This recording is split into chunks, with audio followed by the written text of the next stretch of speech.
Here's one little story about immigration you haven't heard probably. The first fleet went to Australia in 1788. As we know, it was founded as a penal colony. Why did they go in 1788? It's because they lost the war at Yorktown in 1775. North America was the former penal colony for Great Britain.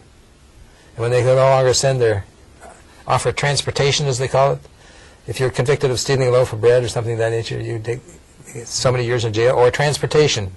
Transportation? What did that mean? Well, it meant transportation to the colonies. So they'd put you on a boat for 120 days and ship you to Australia.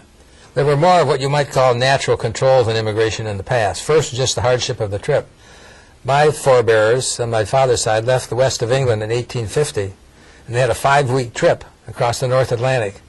And quite commonly, these turned into fever ships, where a large share of the people on board died and were pitched overboard before they got to the New World. So it was not something you undertook lightly. And once you made the trip, the chances are you're never going back the other direction. Nowadays, we have transportation systems that can get you from pretty much any point on the globe to another point on the globe within 24 hours or maybe 36.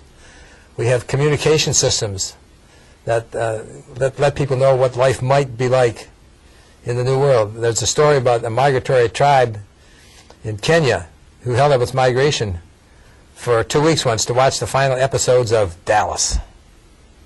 So they were able to get information what it might be like over there. And you get people sending remittances back now, and pictures of the new watch, the knockoff watch that they bought on the street, but looks pretty good. So it's an entirely different world in terms of the numbers of people who are potentially able to come. I mean, the world did not hit 1 billion people until about 1850. Now we got 6.3, 6.4 billion. And the first steamships to cross the Atlantic were in 1829, I think it was. Now you can cross the Atlantic in a couple of hours instead of a couple of weeks.